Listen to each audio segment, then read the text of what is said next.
नमस्कार दोस्तों, जागृति क्लासेज के ऑनलाइन प्लेटफॉर्म पे आपका स्वागत है। पिछली क्लास में हमने डिस्कस किया था कि अधिगम क्या होता है, अधिगम की विभिन्न परिभाषाएं क्या हैं, अधिगम की विभिन्न विशेषताएं क्या हैं। हम लोगों ने पिछली क्लास में समझा था। हमने ये पिछली क्लास का अगर हम लोग निष्कर्ष निकालें तो हमें ये पता चलता है कि अधिगम व्यवहार में स्थायी परिवर्तन की जो प्रक्रिया होता है वो कहलाता है। अगर हम लोग बात करें कि अधिगम की जो प्रक्रिया होती है या जो सीखने की प्रक्रिया होती है या बालक सीखता किस प्रकार से है, अगर हम उस अधिगम की प्रक्रिया की बात करें तो अधिगम की प्रक्रिया के कुछ चरण होते हैं। यदि उन चरणों के माध्यम से बालक में वो व्यवहार में परिवर्तन हो रहा है तो बालक के अधिगम की जो दर होगी या बालक के जो सीखने की दर होगी वो कुछ उच्च क्वालिटी की होगी, कुछ ज्यादा होगी। तो हम लोग आज समझने की कोशिश करते हैं कि अधिगम की प्रक्रिया क्या है, उसकी प्रोसेस क्या है। अगर हम लोग बात करें अधिगम की प्रक्रिया की तो अधिगम की प्रक्रिया में जो सबसे पहला कारक होता है वो होता है मोटिव्स, अभिप्रेरक। कुछ ना कुछ ऐसे तत्व होते हैं जो हमें कुछ काम करने के लिए आगे धक्का देते हैं।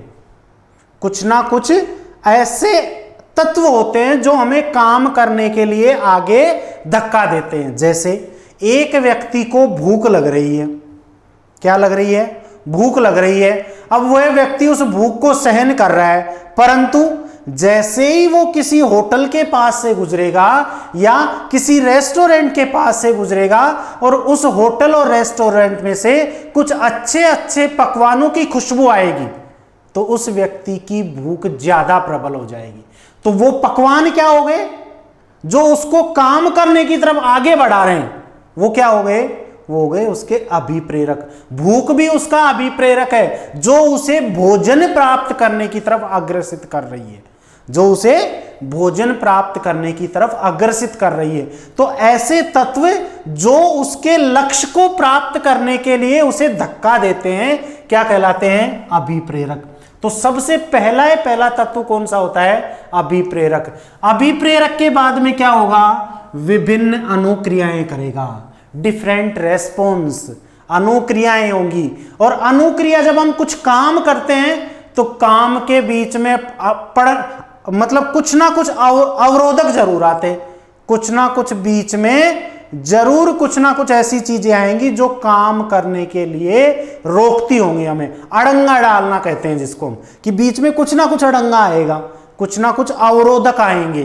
तो विभिन्न अनुक्रियाएं होंगी और फिर क्या होगा? अवरोधक होंगे। और जैसे ही अवरोधक आते हैं तो हम उन अवरोधकों को दूर करने का प्रयत्न करते हैं। और दूर करने का प्रयत्न करने के बाद में जैसे मान के चलो कि सामने एक कुछ वस्तु है, हमें किसी पेड़ पर से फल को तोड़ना है। अब उस पेड़ पे हम चढ़ नहीं सकते क्योंकि विभिन्न सारे कांटे हैं, तो हम क्या करेंगे? कुछ सोचेंगे और फिर पत्थर लेकर के और पत्थर मारने की कोशिश करेंगे। हम खूब सारे पत्थर मार रहे हैं, हमें नहीं प्राप्त हो रही, कुछ ना कुछ बीच में आ जाता है, कुछ ना कुछ उस जैसे उसके पत्थर लगने वाला होता है उस फल के, कुछ ना कुछ बीच में आ जाता है, या तो कोई टहनी बीच में आ जाएगी या कुछ ना कुछ और तत्व बीच में आ जाते हैं, वो अवरोधक हो गए। अब हम क्या कर रहे हैं? बार बार मार रहे हैं और जैसे ही कहते हैं ना 100 पत्थर फेंकेंगे तो एक पत्थर जरूर जाके लगता है, और जैसे ही वो पत्थर जाके लगा और हमारे मन में उत्साह आ जाएगा कि हाँ मैं कुछ कर सकता हूं, तो उसे हम क्या कहेंगे? जैसे ही अवरोधक को दूर करते हैं हम, और जैसे ही अवरोधक दूर होता है तो मन में क्या मिलता है? पुनर्बलन मिलता है। हमें मन में ये संतुष्टि होती है कि मैं कुछ कर सकता हूं।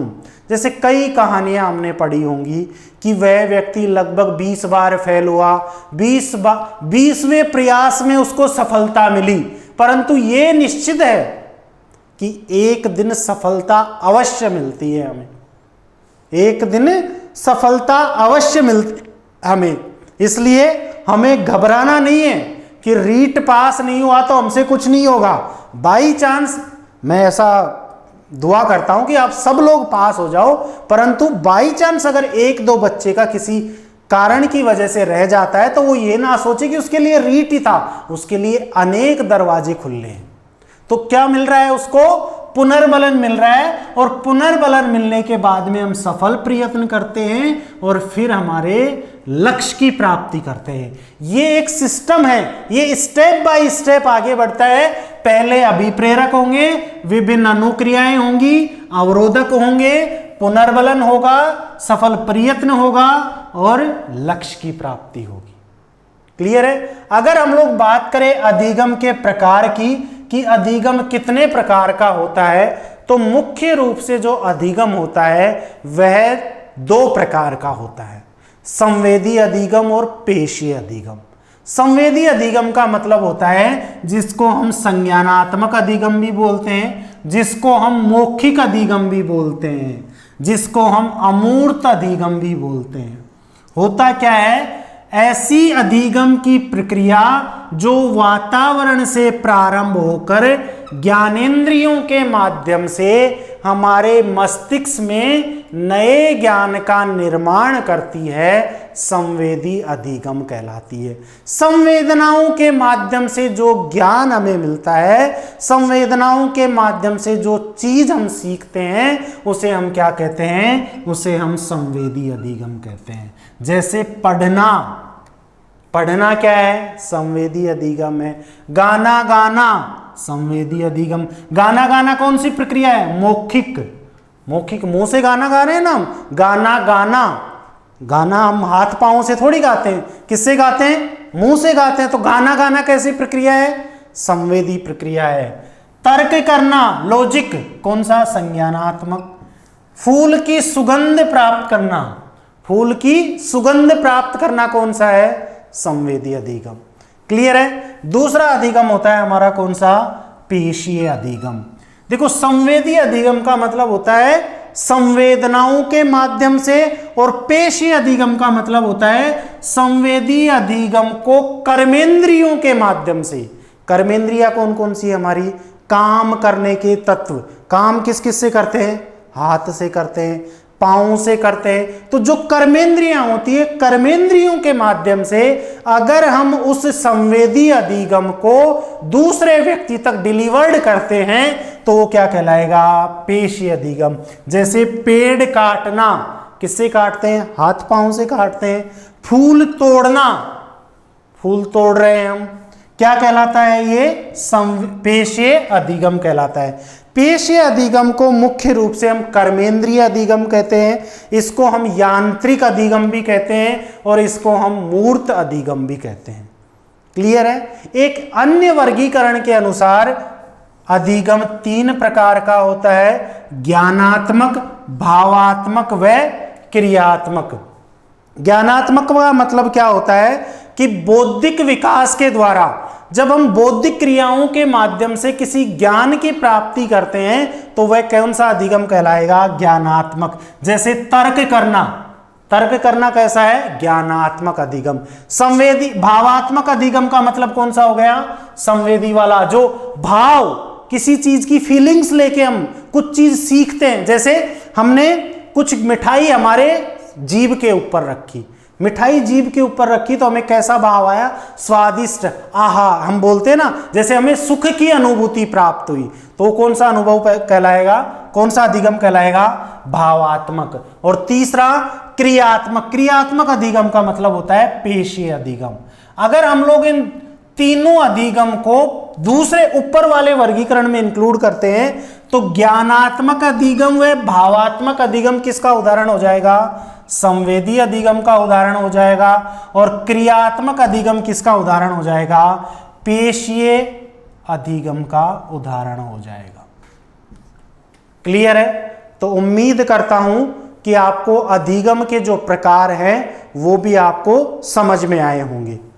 बिल्कुल क्लियर है? आए हैं या नहीं आए हैं? बिल्कुल।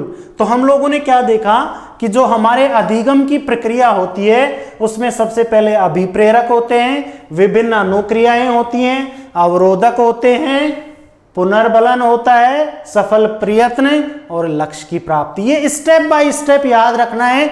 ये क्रम कई बार पूछा जा चुका है और इस बार भी पॉसिबिलिटी है, संभावना है कि पूछा जाए। तो पहले पहले अभिप्रेरक, फिर विभिन्न अनुक्रियाएं, अवरोध, पुनर्वलन, सफल प्रयत्न व लक्ष्य। अधिगम दो प्रकार का होता है, संवेदी अधिगम और पेशीय अधिगम। और दूसरे वर्गीकरण के अनुसार अधिगम 3 प्रकार का होता है। कौन कौन सा? ज्ञानात्मक, भावात्मक और क्रियात्मक। उम्मीद करता हूं आपको समझ में आया होगा। घर पे रहिए, सेफ रहिए, सुरक्षित रहिए। जय हिंद।